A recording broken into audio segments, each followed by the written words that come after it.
Bonjour et bienvenue sur Cybermatic pour ce nouveau tuto consacré à Word et notamment l'option des styles. Je te parle des styles en premier au niveau de Word. Pourquoi? Alors si tu connais pas, c'est parfait parce que du coup tu vas découvrir comment on fait bien un document du premier coup en programmant dès le départ comment le formatage doit être fait dans le document. Si tu connais l'option, regarde quand même la vidéo pour te faire un petit rappel. Pourquoi? Parce que des gens que je côtoie, et je pense que ça, c'est un peu une généralité, il y a très peu de gens qui l'utilisent. Donc même si tu connais l'option, regarde la vidéo et j'espère vraiment que je vais te convaincre d'utiliser la fonction en toutes circonstances quand tu travailles sur Word. Je te montre tout de suite, on passe à la pratique.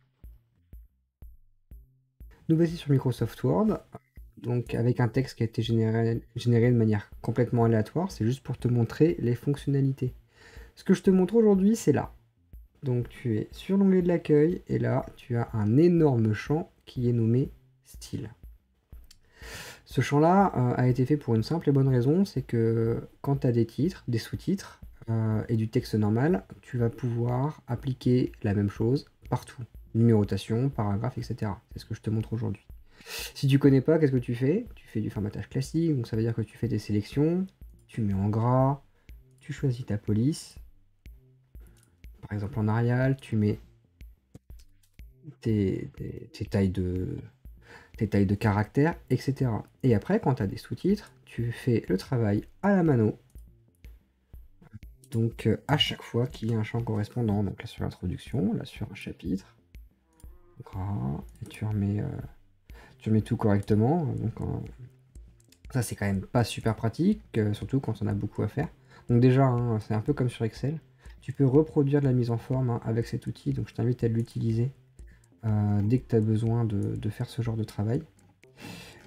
Mais pas trop, parce que de toute façon, je vais te montrer mieux.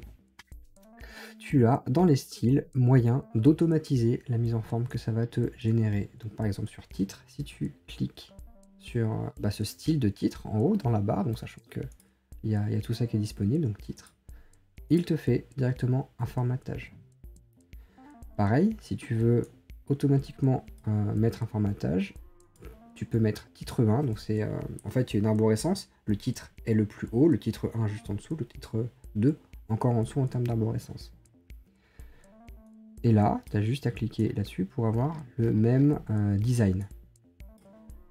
Ok, et après tu fais pareil pour les sous-titres. Et tu les fais pour tous, de manière à l'automatiser.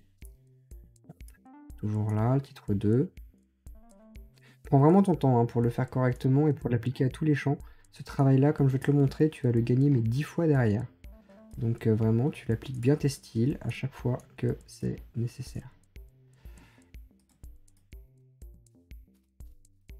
On continue, on descend le document. Toc, et la conclusion. Sur le style numéro 1. Donc voilà, donc là on a appliqué des styles partout. Je sais ce que tu te dis. C'est pas joli, c'est pas la forme que je veux. Bonne nouvelle, tout ça on va pouvoir le modifier.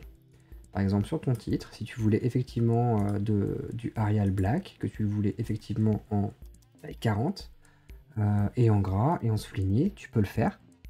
Et ce qui va te permettre en fait d'enregistrer cette modification là, c'est de faire un clic droit sur le titre et de faire mettre à jour titre pour correspondre à la sélection. Et là tu vois qu'il l'a modifié. On fait pareil pour l'introduction. C'est pas la bonne forme, c'est pas de la bonne couleur, donc tu vas le remettre potentiellement en noir, tu vas vouloir le mettre en gras, en italique, pourquoi pas, et tu vas vouloir le mettre voilà, en beau mouse. Et du coup, ici, tu vas faire un clic droit, mettre à jour, et automatiquement, tous tes chapitrages, donc l'introduction et les autres, se sont mises au bon format, sans que tu aies besoin de le faire pour chacun d'entre eux, même pas en faisant la reproduction de mise en forme. Et ça, c'est quand même super top quand tu as des longs documents, quand tu fais ton mémoire si tu es étudiant, quand tu fais une procédure de 10 pages. Cette option-là te permet un formatage extrêmement rapide et efficace. Donc pareil pour les sous-titres. On va modifier sa mise en forme. On va prendre encore une autre police. La mettre en rouge. Et là, mettre à jour. Et automatiquement, tous tes sous-titres sont dans la bonne forme Là, le gain de temps est vraiment maximal, mais du coup, il faut que tu le fasses dès le départ. Ce sera beaucoup plus facile pour toi qu'après refaire tout le document. Si au fur et à mesure que tu l'écris, tu affectes le bon titre au bon champ, derrière, c'est cadeau. Tu n'as quasiment rien à faire. Il y a quand même plusieurs options également que je veux te montrer. C'est que tu as tout un tas d'éléments en fait que tu peux aller fouiller. On va se mettre ici. Quand tu fais clic droit sur un des titres, tu peux faire modifier. Et tu arrives sur cet éditeur, donc modification de style. Modifie pas forcément en haut, mais ici tu peux encore remodifier ta police, la taille, le gras, italique, ça peut être du justifié, par exemple. Là, si tu fais OK, tout ce qui était en normal, c'est justifié. Quand tu modifies le style, tout ce qui est affecté au style est modifié, une fois de plus. Un autre truc qui est très pratique, c'est pour la numérotation.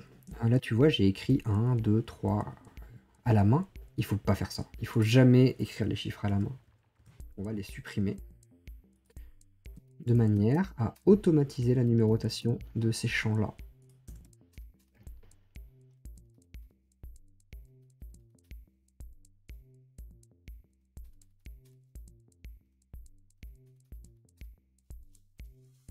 Et du coup, ici, on se remet au début du document, on fait notre clic droit sur modifier, et en bas, tu as format ici qui s'affiche, et en fait, tu as plusieurs options. Tu as le formatage, tu as la police, donc tu peux aller plus loin sur l'italique, le gras, tu as du barré si tu le souhaites, de l'exposant, voilà, donc des choses plus variées. Tu as également l'option paragraphe qu'on va voir juste après, mais là, ici, tu as la numérotation. Et dans la numérotation, ou les puces, tu vas pouvoir dire sous quel format de chiffre tu souhaites travailler. Donc, par exemple 1, 2, 3. Et là, il te met les chiffres tout seul. 1, 2, 3, etc. etc. Alors tu vois, il continue par défaut. Du coup, il faut les réinitialiser. Pour réinitialiser, tu cliques sur le chiffre, tu fais ton clic droit, et là tu redémarres à 1. Et du coup, ça te permet de conserver, de revenir au départ quand c'est nécessaire. Ça, c'est super puissant pour le coup. Tu vois, là, pareil, chapitre 1, j'aurais pu le faire différemment. Ça veut dire que là, je vais cliquer dessus, je fais mon clic droit, modifier. Je vais sur la numérotation. Je peux dire que ce sont des chiffres romains.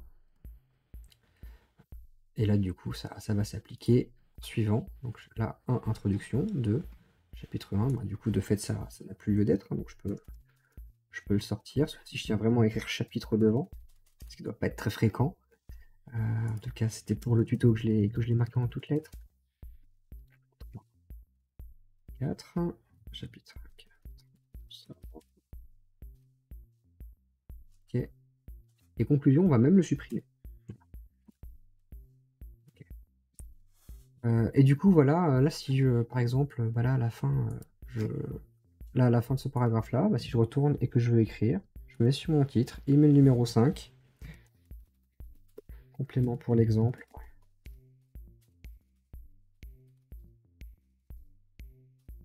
Je vais à la ligne, je me mets sur titre 1, je réinitialise, et je vais pouvoir continuer.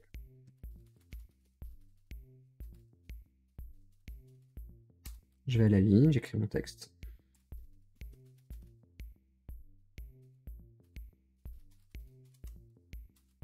Tout ça, ça fonctionne tout seul. Également, dernière petite astuce, sur tout ce qui est espacement, pareil, tu peux modifier tes titres, tu fais modifier, et c'est dans la partie paragraphe, tu as les espacements, donc les retraits par rapport au côté, donc tu peux par exemple le réduire, et tu peux également retirer les espacements qu'il y a avant ou en remettre après, ce qui a pour effet, en fait, tu l'as dynamiquement ici, tu peux voir comment ça modifie. On va le refaire encore pour que tu vois effectivement les effets, si tu retires du retrait, si tu remets de l'espace, voilà, il a encore été un peu plus sur le trait, il t'a remis de l'espace. Tu fais OK, ça s'est appliqué partout, automatiquement. Dernière option à regarder ensemble, les styles, ça a un autre avantage. Et là, si tu fais un rapport, je pense que tu vas me remercier. C'est que ta table de référence, elle va être automatique. Donc tu vas dans tes références, table des matières, tu mets une table des matières, et automatiquement, il t'a repris tout l'ordre de tes paragraphes. Introduction, le grand 2 tuto et toutes les sous-parties sont mises directement dans la table des matières sans que tu aies rien eu à faire. Hormis travailler avec tes styles dès le départ et correctement. Voilà, c'est tout pour ce tuto sur Word, sur ce premier tuto sur Word. Vraiment, hein, les styles, si tu connais pas, faut s'y mettre. Si tu les connais, utilise-les, c'est super important. Et ça fait gagner vraiment un maximum de temps dans ton quotidien. Si tu souhaites me soutenir, abonne-toi à la chaîne, c'est super important pour moi. Je continue à t'envoyer un maximum de tutoriels dans les semaines qui viennent. Donc j'espère que ça va te servir et que ça t'intéresse. Active la cloche pour justement savoir quand ça sort. On est Bref Creator, tu peux me soutenir aussi par ce biais-là. À toi de pratiquer, mets-toi en action et je te dis à bientôt. Ciao.